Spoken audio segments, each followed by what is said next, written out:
Watch a movie, get inspired, give back, help a charity. It's time for a movie karma watch party. Welcome everybody to another episode of our Movie Karma Watch Party. My name is Jared Milrad. Movie Karma is a place where you can watch movies and give back to support your favorite independent creators and charities all around the world. So today I'm really excited to have one amazing creator and artist with us, Gabrielle Ruiz. Gabrielle, welcome to the show. Oh my gosh, thanks for having me. Absolutely. So normally, Gabrielle, we watch an inspiring film, but today we're going to hear about all the amazing work you're doing because I think you're really inspiring. Folks who are listening to this may know you from Crazy Ex-Girlfriend. I know you're in The Heights. I'd love to just hear a little bit of your kind of origin story, your background as an artist and as a person, and if you want to mention some of the causes that that move you or inspire you. Of course, I am from very, very South Texas, as we say, because if you say you're from Texas, you have to be specific. It's a 13-hour drive from top to bottom. So I am from the border town, Edinburgh, Texas. We call it the Rio Grande Valley, about 20 minutes from the border of Mexico. And I was a dancer all my life. I loved the stage. I loved performing dance specifically. And before YouTube and lots of the World Wide Web, the world that we're in now on this Zoom meeting, even as an example, there wasn't tons of exposure to what I did fall in love with eventually in college was musical theater. I give all of my credit of my vocal training to public school education. And I was able to put it together in summer theater in college because I was a dance major, but fell in love with the triple threat per se, singing, acting, and dancing in summer theater work. So I was hired as a company member for 5 shows in 10 weeks, and it was marathon moment. We got a paycheck. I was sold. My soul was sold to performing as a triple threat. So I learned in college quickly about being a professional performer. My mentor and head of our dance department, her name is Jo Rowan, and she always says it's show business, not show begging. And so it was a big moment for me to learn that the salesman family that I come from, my grandfather had a huge produce business in Texas, and my dad worked for him too. And so I'm a saleswoman as naturally as it is. I was able to put it together in my career, and I feel very blessed. And I worked also really hard. You know, I like to also mention that too, because there's a lot of no's before the yeses. So the shows that you probably maybe caught me in around the US and around like 2008 was A Chorus Line. I did the first national tour. And then I did, in a year after that, was part of In the Heights on Broadway. That was my debut. Did 2 other shows, Evita and If Then on Broadway. And then Lynn was one of the big voices of recommending me to audition for Crazy Ex-Girlfriend for the role of Valencia, which ended up being an awesome change of pace, breakthrough, just change of life, upgrade in life, I say, like I was able to afford and not feel so sad, so scared about rent in New York, which we love, there's a whole musical about it. But, we also know, like, when you hit, like, there's a moment in your career, especially for like independent entrepreneurs, we understand that when you get that moment, it feels good, and so Crazy Ex-Girlfriend was that. And I've been in LA for 5 years now. It moved us out to Los Angeles. My husband and I got married, and we have a puppy now. Oh, congrats! What kind of puppy do you have? She's a super mutt. She's from Baja, Mexico. She's a rescue. That's awesome. Yeah, we have one of those ourselves. I've been known to steal dogs from other countries and bring them to the U.S. that are on the street. My cat's from Detroit. She'll get her feelings hurt if I don't say anything, but she's also a rescue and from a rough town in Detroit. So that counts. Shout out to your cat. Okay. On that note, I've been seeing some of your posts, Gabrielle. It's really awesome. I was trying to count all the different causes you're supporting. And there are a lot. I mean, it's super impressive that you're using the platform you have to do this work. It's something we try to celebrate as much as we can. I saw that you were supporting small businesses. I saw that you're supporting artists. I saw you did a fundraiser for ovarian cancer recently. So I'd just love to hear, tell us a little bit about that, like why you feel it's important as an artist to give back, and some of those causes that you're really passionate about, particularly right now in this pandemic. The biggest thing about social media, and especially in the virtual world that we have no choice to be in right now, is being clear on what makes you passionate and being clear on not feeling as though you're pressured to do too much. So, or being pressured to feel like you need to fit in with a certain cause and whatnot. So it took me a few years before this, outreach on how I'm doing it now to really understand what I am passionate about, what I have a voice for and experience for. Because when it comes to Crazy Ex-Girlfriend, it's May that when we're having this interview that it's, Mental Health Awareness Month. Yeah. And speaking on a personal level, I don't have a lot of experience in depth or in dramatic sense of like what that is. So with fans, it's really nice to feel like they feel seen and heard.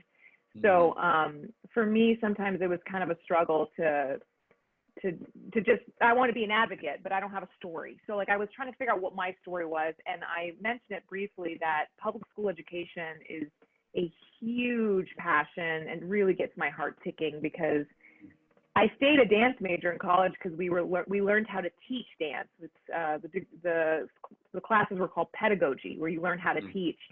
And I have always wanted to give back to public schools in giving those kids classes in dance, where it's not so you think you can dance level. It's not Broadway expectations. It's just, hey, move. What does the story tell you? What does it mean? Maybe one kid in the back just finally speaks up because he loves the song, or he is a secret musical theater lover. We have no idea, or they met. And it's been evolved from like being specific with my hometown, because again, I didn't have any exposure at all to musical theater, much less knew someone that, what we say, made it out, Right. But so I like to be a representation of my Mexican culture, that I Tex-Mex people, to be able to let them know that if you want to do this, there's real career in this, but also like just express yourself and exercise. So I've worked with housing authorities. I've worked with the public school system. I've also worked with underprivileged youth in all over the state. I mean, all over, not only Texas, but all over the country. So it's now been a part of Americans for the Arts. I've lobbied with Brian Stokes Mitchell on my side to senators and talking about, arts advocacy. And it was really nice to be able to see that kind of move into a live stream feeling, where it was art teachers. I've got to get the right hashtag. There's so many. National Teachers Appreciation Day on Cinco de Mayo, and I was able to perform an original piece written by my husband and thank them for all the work that they're doing, even more so in a virtual world. Yeah, I saw some of that. It's really awesome. As a product of public schools myself, I applaud you for what you're doing. Teachers are so undervalued, underfunded. And on that note, I'd love to hear more about how you think this moment, this pandemic, can provide perhaps some good things for the world. What changes might come out of this moment that are positive, and what do you think the role of artists could be or should be in creating those changes? I definitely feel that we will never be the same, even if we do, see through this and go back to normal. I really think we need to wrap our heads around that how we are evolving as a society will stay. And I also think it is for the better. I mean, every January through March, I am just stressed about pilot season and what's next and how do I book something. And that was really, really taken away from the arts industry, from the television and for the television world here in Hollywood. And the beautiful thing about being an artist that I think comes without saying, that I can mention, is that artists are always evolving, with or without a pandemic. We're always forced to begin and end something. We're always waiting to see if it's going to work out. I think we're more comfortable with failure. I think we're more comfortable with things not working out, or your whole schedule gets squashed for the rest of the year because something else happened, good or bad. Mm-hmm. So I do feel like our voice and our way of work and our way of ethics is something that other people that are not used to that much of a drastic change can learn from and be inspired from, because artists always find a way, and it's been repeated in history from time again, from wars, from restrictions, and when God closes a door, another window opens, and we really always find that window. Yeah. And that's the thing about the need to express ourselves. So it's been wonderful that we can still put together an album from Christopher Leonard, the beautiful music producer, and make an album that's all about thanking the nurses and about what it's like to, be home and alone together is what the album is called. And I was able to be a part of that. And we always find a way, just like nature does. We always find a way. And I think artists really can understand that. And I hope we can share that as well. And I think we are. And I think even if the certain artist that's doing it already doesn't know that they're doing that, then other people are already appreciating it. Yeah, I love that. And I saw some of the singing and art that you've been putting out to support first responders, which is great. On that note, I hear you have a new podcast that you're co-hosting with Pallavi Sastry. I saw Pallavi's also been speaking out in some great ways on supporting mothers during this time and supporting women of color in the arts. Could you just talk a little bit about your podcast, What Are Friends For, what we can look forward to about that, and any of the causes that you mentioned, or some of the good work that you're doing that we'll maybe hear about on that podcast? I am so excited about What Are Friends For. It was originally created, and there is a season 1 between Pallavi Sastry and our friend Samantha Weiner, who is also an artist, but she's in New York. So they had a bi-coastal season last year, and the irony is that Pallavi's in Los Angeles, which we were excited to have me co-host, except now we're also still recording online because of the pandemic. Right. And so we're still making it work, and it's literally the dissection, the provocation, the inside insecurities, talk about, but also enjoy friendship and what that means. And there is a lot to talk about, because everything we had prepared literally the week before LA decided to shut down and things got really serious for the United States. All of our, ideas were thrown out the window. And that's also, it was important that as friends that, my husband always says good paperwork keeps good friends. Now we're in business together, and we talk about that in the podcast. And we have really great guests coming up, like Javier Munoz from Broadway's Hamilton, and Carly Hughes from American Housewife, and also another great advocate for arts who has her own business helping parents at home. It's called Broadway's Babysitters Club, and not club, Broadway Babysitters. And her name is Vasti Monpoint. So we've had a few guests already that we get to talk about what's it like. How has your friendship changed? Is it just Zoom? Are you exhausted? Are you in high demand? Or have you seen one person, and how did it feel when you saw that person for the first time and after weeks, and you can't touch them? Right. You can't hug them. And so friendships have changed. It's a 30-minute podcast. We like to keep it condensed to 30 minutes. And also we do a little bit of Instagram catching up. It's like Instagram friends versus reality, which is my favorite segment, because it's sometimes you come over and you talk about your Instagram, or it's just different now. How have you been? I saw that you posted that, and you actually can have a conversation versus seeing your friends online in a photo. So we're really excited for it to launch at the end of this month of May. That's super cool. And where can people find it? Where they find it? Anywhere podcasts are? Anywhere podcasts are. What Are Friends For? And we also have a team behind us helping us with our website to create a blog. So any photos that we talk about, or any causes that people bring on to have a passion for, we'll have it all fully accessed on our website. Love that. And yeah, the struggle is real, as you said, with not being connected and not seeing friends. I have friends down the street that I haven't seen in a long time. So I hear you. It's tough. I mean, I saw Pallavi, in the third week, but far away. And my dog, Leela, was like, why can't I go say hi? And that animal instinct that she brought out, I was like, you're right. This is terrible. So. Yeah, even dogs are bummed. Yeah, it's rough. I hear you're crushing it too with some voiceover projects. Would love to hear. I know maybe you can't tell us what you're working on, and that you'll be returning to Netflix, which is really cool. Yes, the voiceover animation world is a really slow burn, and when it comes out and when things appear. And it's May 12th today, and I got the call for this really big project March 10th. I mean, right before Los Angeles closed down. And they've been trying to figure out how to make it virtual, or also see if we were able to get together, but how to virtually record this. And it's a blessing that we have the technology to be able to do that.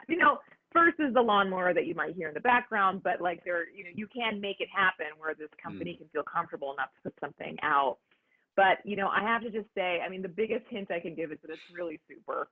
It's just really, really super. And it's super. And the Netflix, and also one for Netflix, I get to sing on it, which is exciting. I get to play a cartoon. She's a robot. And the voiceover world is, for actors, is a blessing in disguise right now, because we are able to do it remotely and independently and get on a Zoom call to get notes and get, how they want things to go for the episode and whatnot. And so I'm really grateful for my, agents that at the same time though, this is not just magic and it just poof happened. I've been auditioning for voiceovers for 2 years now, and I literally had a tipping point the week of the pandemic. So oh wow. Strange timing. Yeah. So I feel very lucky that the pace has picked up when I have time to do that, and I'm literally at home in my closet recording for work. So it's really exciting. Awesome. Just make the dream work. That's awesome. And to close, Gabrielle, it's given that you're finding innovative ways to work and stay productive and stay creative during this time, and I know you're speaking out, supporting causes. What advice might you be able to impart to creatives out there, artists, which we talk to all the time as part of our Movie Karma community around the world? What insight perhaps could you share to them as they're looking for ways to stay creative during this time and stay impactful as well? Oh, I mean, there's so much advice when it comes to the business side of it, but if an artist hasn't figured out their at-home routine yet, because I think from the actor side at least, working from home is it's forced upon our DNA to make it successful, to feel like we're working. If you haven't figured out your routine that respects your work time and also respects your non-work time, find that and fight for that, because if you're looking down at your computer all day and your back hurts, you're not sleeping well, really affects the rest of your week. And the small things really make a difference. I'm a big stickler for making your bed in the morning, the basics. Because you feel refreshed, and take a shower and, force yourself, because no one's going to do it for you, especially if you're working from home with no one to hold you accountable.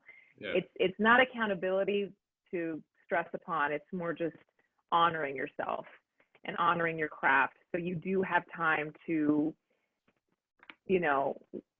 just waddle in that song that you haven't finished writing, or whatever that is, that you can feel like, frustrated, but you have time to be frustrated so you can persevere through. You got to have the space to do that. And I'm a big stickler for, I have actually been an accountability coach before for for artists, and that's one of the biggest lessons. That's the biggest hump, just to what is your home routine? Where do you have your calendar, and how are you organized? And when people feel like they have an honorable system for themselves, then they have the place to create. And creating is messy, and creating is uneven and hard and easy, and you hate it, you love it, but you got to have the space for that. Yeah, I love that. And that goes circles back to where we started, which is mental health and making sure Yes. that you can take care of that during this time. So I love that you're having structure to do that. Gabriel, thanks so much for doing this. Thanks for being part of it, supporting our independent creators and our causes around the world through film and art. We love that you're doing all the work you're doing and keep doing it. Thank you. I'm so happy I was able to be on and this whole like Zoom life that I was able to meet you. Yeah, sort of remotely, even though we live not too far from each other, but we did our best. Awesome. We did our best. Bye. Bye. Thanks.